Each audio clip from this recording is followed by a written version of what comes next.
Your father's voice is calling you from the tree line, but your father is inside, and whatever is standing in those trees has been listening to him long enough to sound exactly right.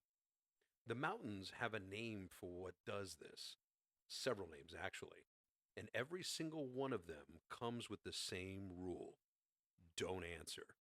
Welcome to Voices from the Void. My name is Gideon Blackthorn, and I am the keeper of the Haunted Library. And tonight we open the case of a creature with no single name, no confirmed face, and one purpose: to call you into the dark using the voice of someone you love.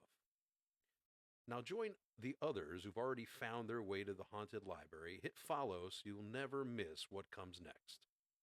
So, the Appalachian Mountains are one of the oldest mountain ranges in North America.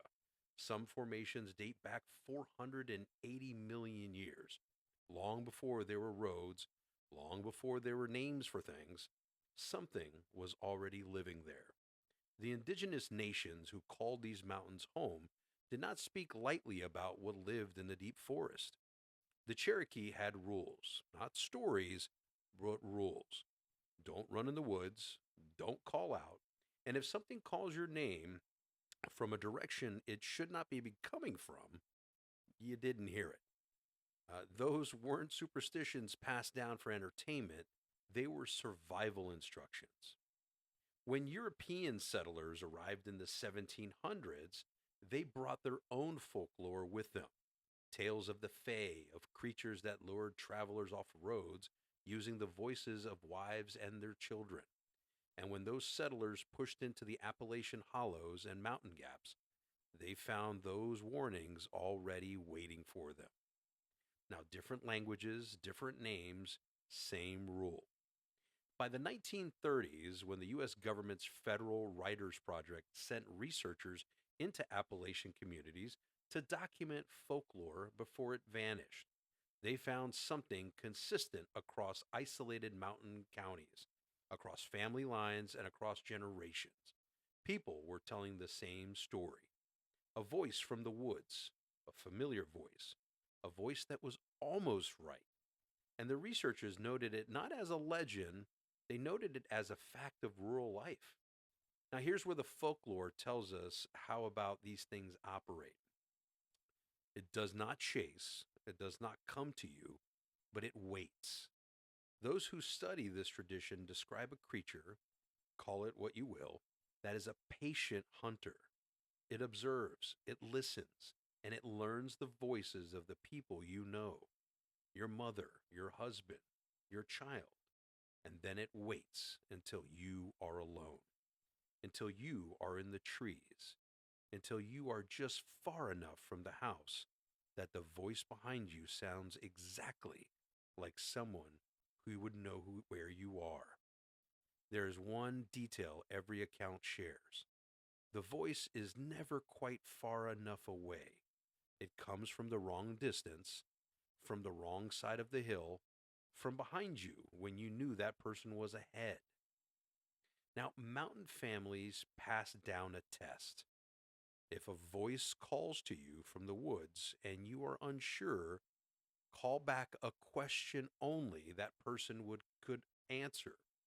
The old accounts say the mimic has one weakness: it can copy a voice, but it cannot create words that is not heard before.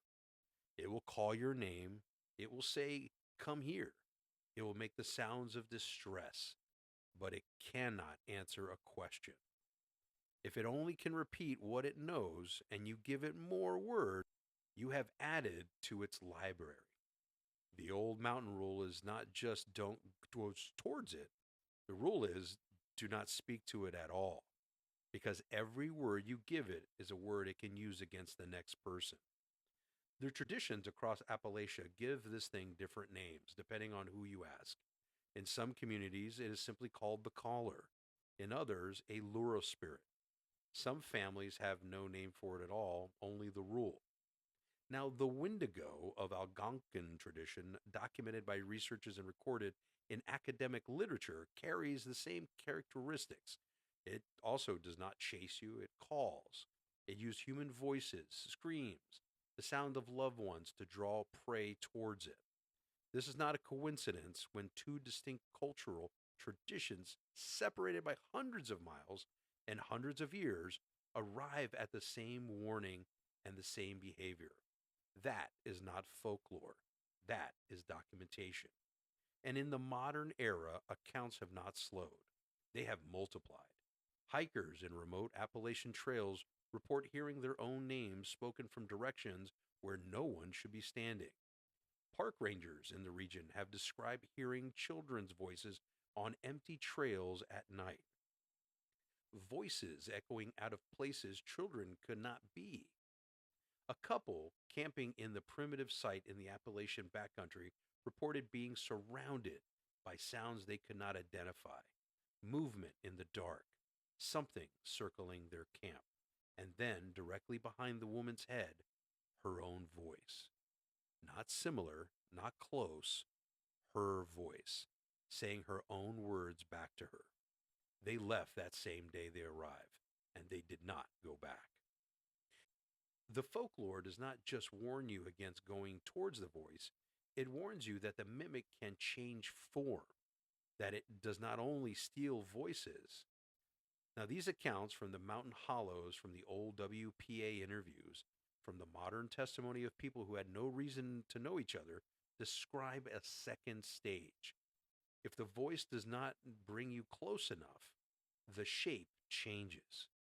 It appears at the tree line, not as a creature, but as a person, someone you know, someone waving you over, someone whose face is almost right. Now, the mountain families had a test for this too. If someone you know appears at the edge of the woods at dusk and motions for you to follow, count their fingers. The mimic always gets the number wrong. It can copy a face, it can copy a voice, but something in its nature can't accurately reproduce the human hand. Whether you believe that or not, the fact that this specific detail appears in folklore traditions across multiple Appalachian communities without those communities having contact with another should give you pause. Count the fingers. Always count the fingers. The library never closes on resolved cases, and this case is far from resolved. Three things we do not know. One, we don't know what this thing is. The folklore names it differently depending on who you ask. The scientists have not cataloged it. The rangers who have heard it have no official report to file.